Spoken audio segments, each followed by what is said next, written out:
Boa tarde, bem-vindos ao RTV Notícias. Começamos com as principais capas dos jornais de hoje. No Jornal de Notícias podemos ler que em 2013 o salário dos bancários foi o que mais subiu, falamos de 9,2%. O título em destaque vai para uma juíza que inventou SIDA e mais um filho, a Judite Silva, de 33 anos. O destaque fotográfico vai para a falência do BES, o caso de um profissional liberal de Coimbra que se sente enganado e afirma que irá perder 75% das suas poupanças. Notícia também para a prova de avaliação dos professores, onde metade dos erros são trocas de assentos. São estes então os principais destaques do Jornal de Notícias. Passamos ao Jornal Público. Notícia para Rui Sousa, que se tornou o terceiro ciclista a vencer 2 vezes na Torre. O título em destaque vai para a greve na TAP, que obrigou 27 mil passageiros a mudarem de planos. O destaque fotográfico vai para o colapso do BES. Henrique Granadeiro demite-se da PT e Carlos Costa diz que o setor financeiro esteve em cima do risco sistémico. Notícia também para a situação na Líbia, que está a ameaçar a região e a Europa. Lemos também que a Rússia embarga produtos e ameaça fechar espaço aéreo. Notícia para o acordo ortográfico, só explica 10% dos erros dos docentes, e lemos ainda que o complemento solidário para idosos está em queda recorde. Passamos ao jornal I, podemos ler em destaque que a maioria dos portugueses não acredita no sucesso das investigações da Justiça no caso BES. O governador do Banco de Portugal admite que o Estado pode reduzir ainda mais o financiamento ao novo banco. Notícia também para a admissão de Henrique Granadeiro da PT, e ainda Vítor Bento, que não exclui reduzir trabalhadores e balcões. Destaque também para a Europa, que pode enfrentar crise de mercado com sanções da Rússia. Portugal vai ser afetado. Passamos à economia com o Jornal de Negócios. Em destaque a entrevista a Pedro Adão e Silva, que afirma que é sempre com espanto que vê os elogios a Carlos Costa. Destaque também para Henrique Granadeiro, que só sai a 30 de setembro ou se for substituído antes. Finalmente passamos ao desporto com o jornal O Jogo.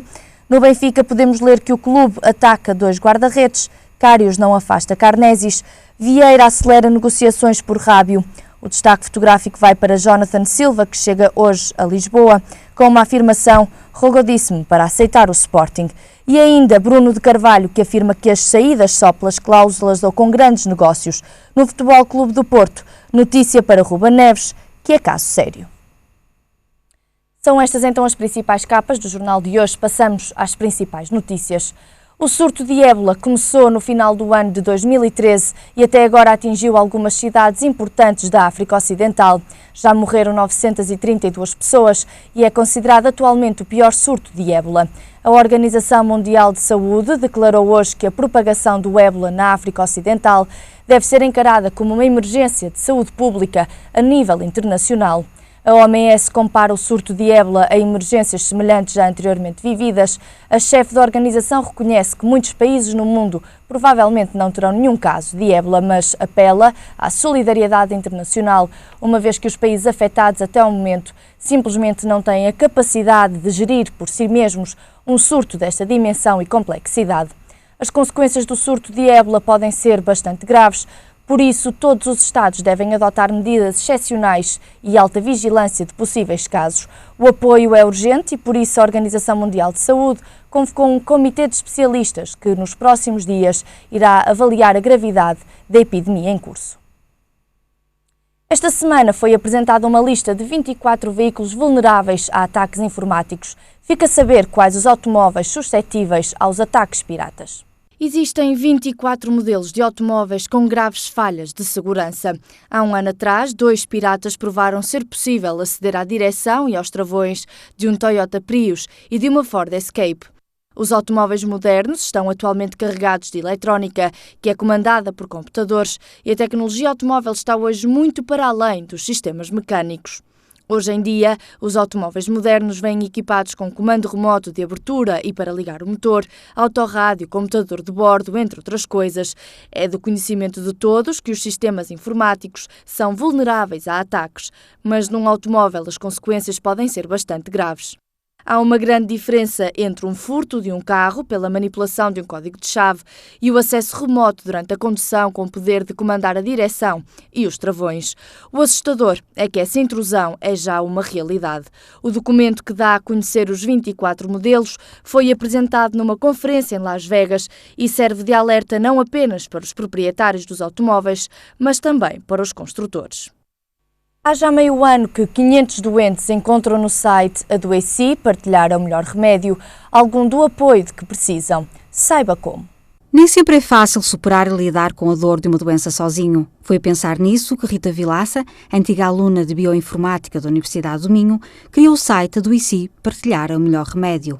Em www.adoeci.com, os utilizadores estão à distância de um clique para partilharem experiências com pessoas que sofram da mesma doença.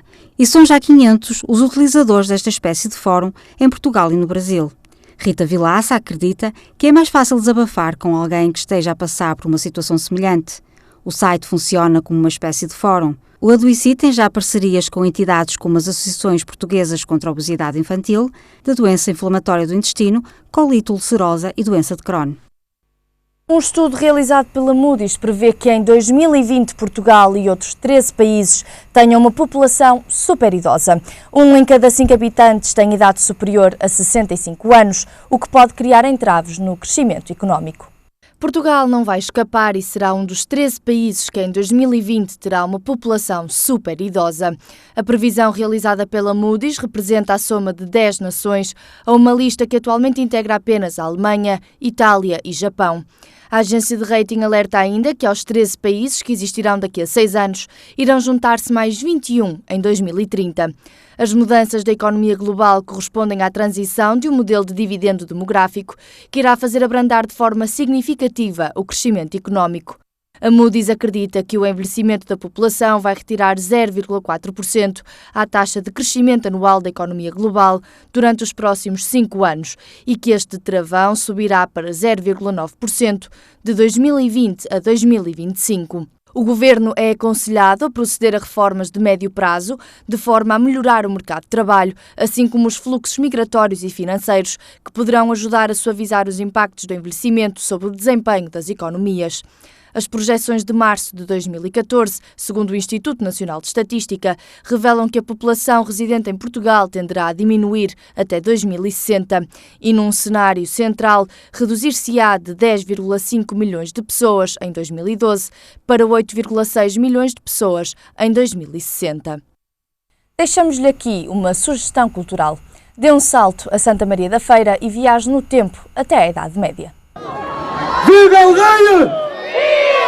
Se ainda não foi à Feira Medieval de Santa Maria da Feira, saiba que ainda o pode fazer até domingo. Recua no tempo até a Idade Média, a época de Dom Sancho II, e deixe-se render ao espírito festivo da 18ª edição, como manda a tradição. O centro histórico serve de palco para o burgo medieval, que se estende por 33 hectares, com 200 artesãos e mercadores que mostram as suas artes. E nem a gastronomia típica da época vai faltar. Há animação para todos os gostos, desde as ceias às recriações históricas, como os torneios da tribuna, com dezenas de figurantes trajados a rigor. Mas também pode viver uma experiência única, vestindo a pele de algumas das figuras da época. São esperados milhares de visitantes naquela que é já considerada a maior recriação medieval da Europa.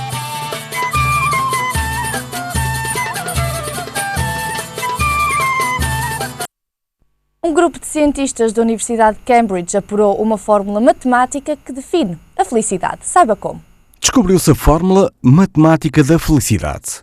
Um grupo de cientistas da Universidade de Cambridge estudou as respostas neurológicas associadas à satisfação e apurou uma fórmula matemática que define a felicidade. O estudo, intitulado Modelo Neural e Computacional para um Momento Subjetivo de Felicidade, tentou perceber o que se passa no cérebro durante um momento de alegria. Para tal, desenvolveu um jogo que envolveu ganhos monetários de curto prazo, o que implicou gerir expectativas e desejos de modo a perceber os impulsos cerebrais envolvidos na sensação de felicidade descrita pelos 26 participantes no estudo. O estudo envolveu um rácio de esquecimento, determinando que quanto mais distante no tempo era o momento de felicidade, menos relevante ele se tornava para o sentimento presente. Outra conclusão interessante é a relação de felicidade com as expectativas. Dito de outra forma, se a recompensa for inesperada, a sensação de felicidade é bem maior.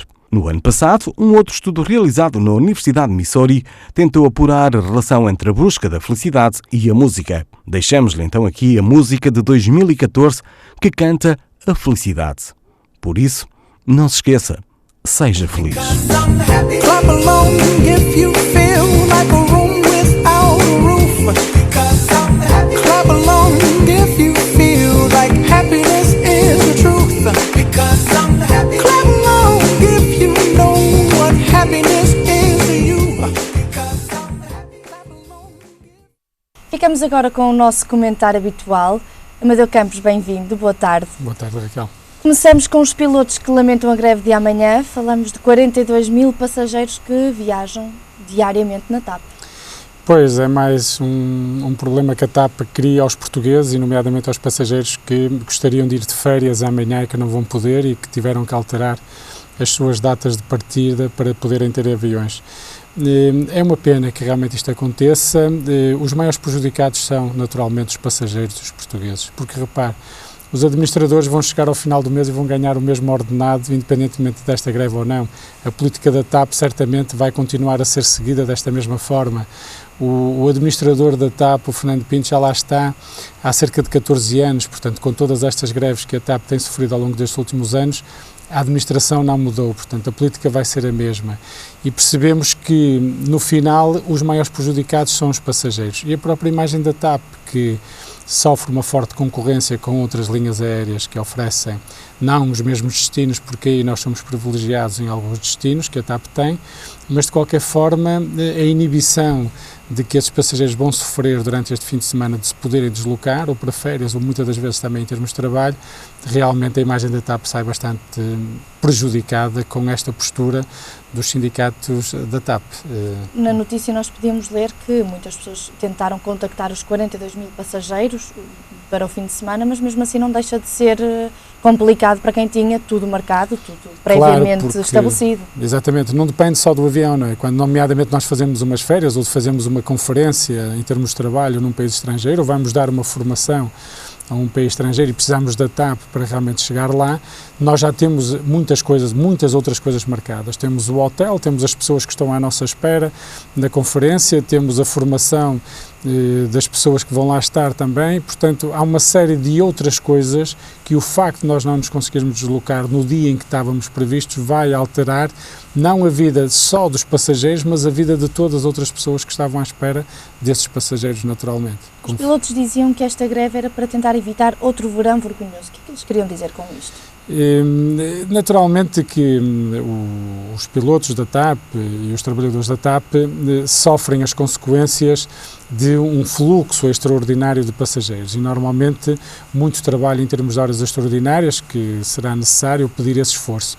Eu lembro que todas as empresas normalmente quando têm um acréscimo de trabalho os trabalhadores têm que fazer esse esforço para fazer face a essas necessidades e muitas das vezes não se consegue só com a contratualização de pessoal extraordinário para aquele período específico onde vai haver uma maior afluência de passageiros.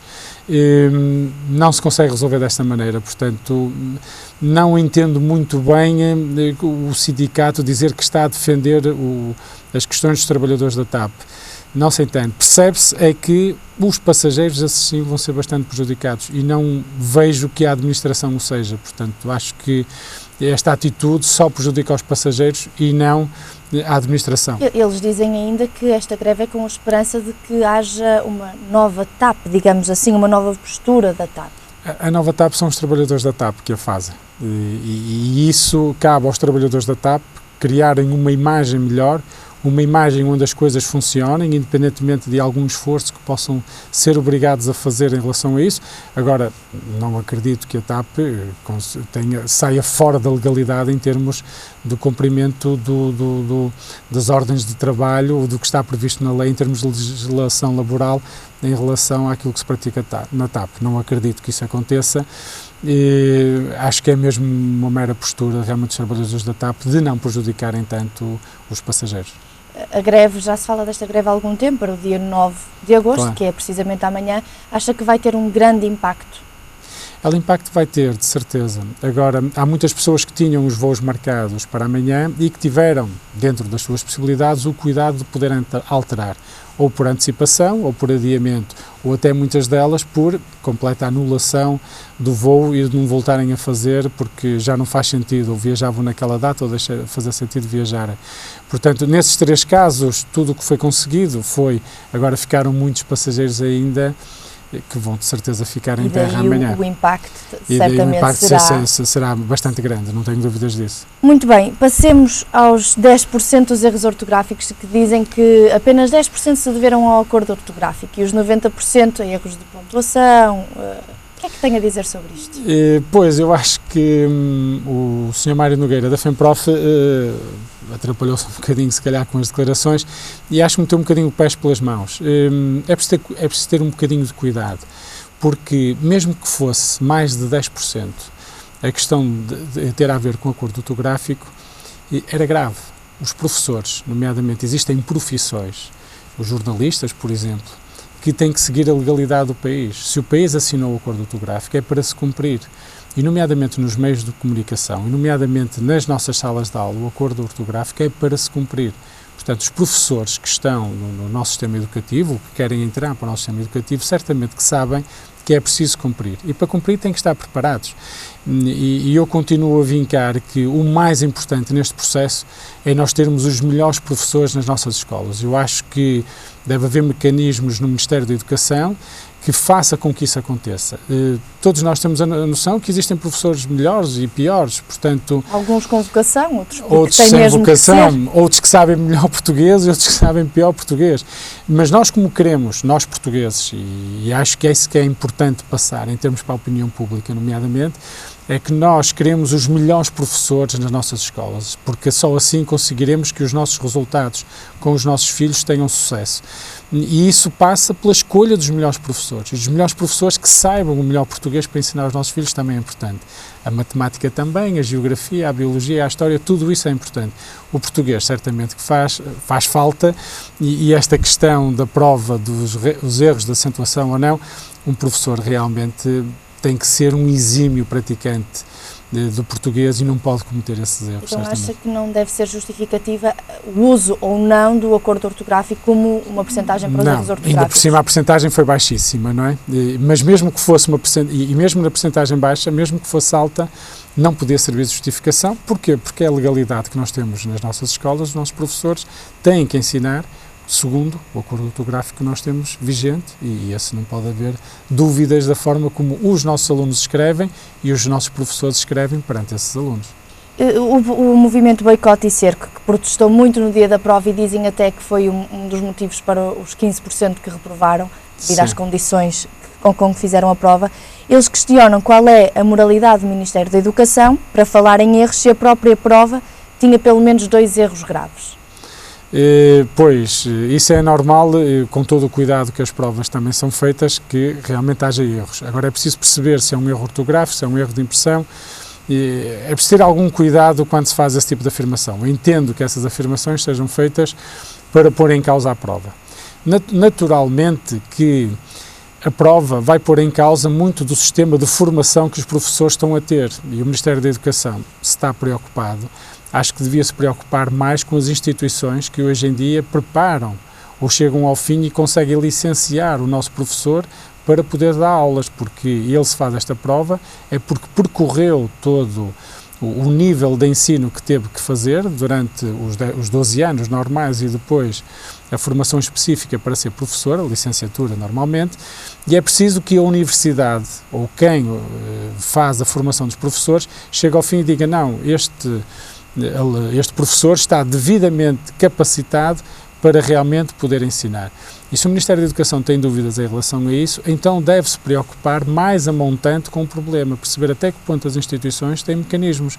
Porque, repare, pegando, por exemplo, no caso que foi muito falado em relação, por exemplo, ao Dr. Miguel Relvas, não é? Quer dizer, ele tem uma licenciatura e põe-se em causa veio-se a pôr em causa a forma como ele obteve essa licenciatura. Pois, em relação aos professores, se calhar poderá acontecer qualquer coisa parecida. É preciso perceber isso. E se o Ministério da Educação tem dúvidas, deve ser naturalmente preocupação com as universidades. Mas considera que os docentes que conseguiram passar na prova têm garantida a entrada no sistema público de ensino? Não, eles ainda vão concorrer naturalmente e vão concorrer com outros que não fizeram prova, não é? Porque o sistema não está a ser equitativo e isso não é uma boa coisa que está a passar. Obviamente que eu não concordo que se tenha que fazer exames a todos os professores, porque se os professores estão no ensino é porque já tiveram valor e já demonstraram valor. A questão muitas vezes que se pode pôr é se a avaliação que é feita continuamente, que é essa que eu acho que devia ser feita continuamente ao longo do ano a um professor, se é válido ou não, se tem valor ou não. E essas coisas e essas questões podem ser levantadas aí. Se um professor escreve bem no quadro, por exemplo, em relação aos alunos que estão a ver, isso deve ser avaliado por outros docentes e perceberem se realmente o erro foi descrito ou foi uma mera falta de caligrafia, percebe? E isso é uma avaliação contínua que os professores têm que ter ao longo do ano e que o sistema de avaliação aos professores devia funcionar.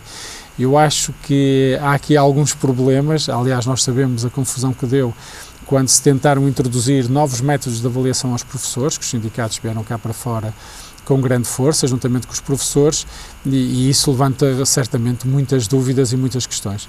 Mas é o que eu continuo a dizer, nós precisamos de bons professores nas escolas, os melhores professores na escola, e devemos todos juntos, os sindicatos, o Ministério da Educação, trabalhar para que realmente o nível dos professores que está nas nossas escolas a ensinar aos nossos filhos seja o mais capacitado. Os professores, vamos passar para os alunos, porque foi notícia hoje que o número de candidaturas para o ensino superior finalmente subiu, desde 2008 que tem vindo a descer, mas este ano ainda não acabaram as fases de candidatura, mas tudo indica que estão a subir, é uma boa notícia. É, certamente que é uma boa notícia. Ainda não consegui entender muito bem em termos de quais são se há fatores sociais associados a esta notícia ou este aumento do número de alunos a candidatarem-se ao ensino superior. Eu percebo é que os alunos conseguiram trabalhar bem, nomeadamente para conseguirem atingir com sucesso os 12 anos normais e que são hoje em dia obrigatórios em relação à escolaridade, conseguiram fazer sucesso, nomeadamente nos exames, e estão neste momento em condições de se candidatar. O que eu entendo melhor nesta notícia é que os alunos trabalharam melhor, trabalharam mais, trabalharam melhor, atingiram o sucesso e então vão ser mais alunos que estão em condições de se candidatarem à faculdade. Naturalmente que isso é bom.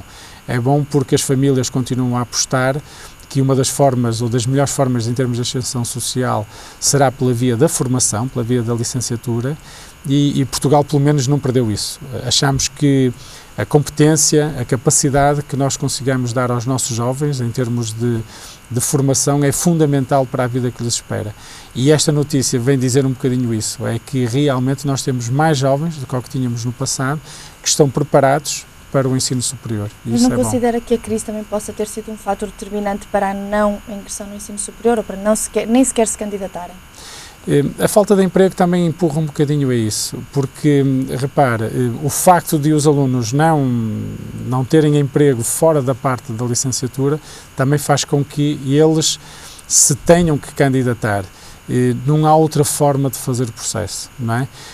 Em termos de custos, eu acho que os custos vêm depois. A Universidade Portuguesa, comparada com outros países europeus, não é assim tão cara.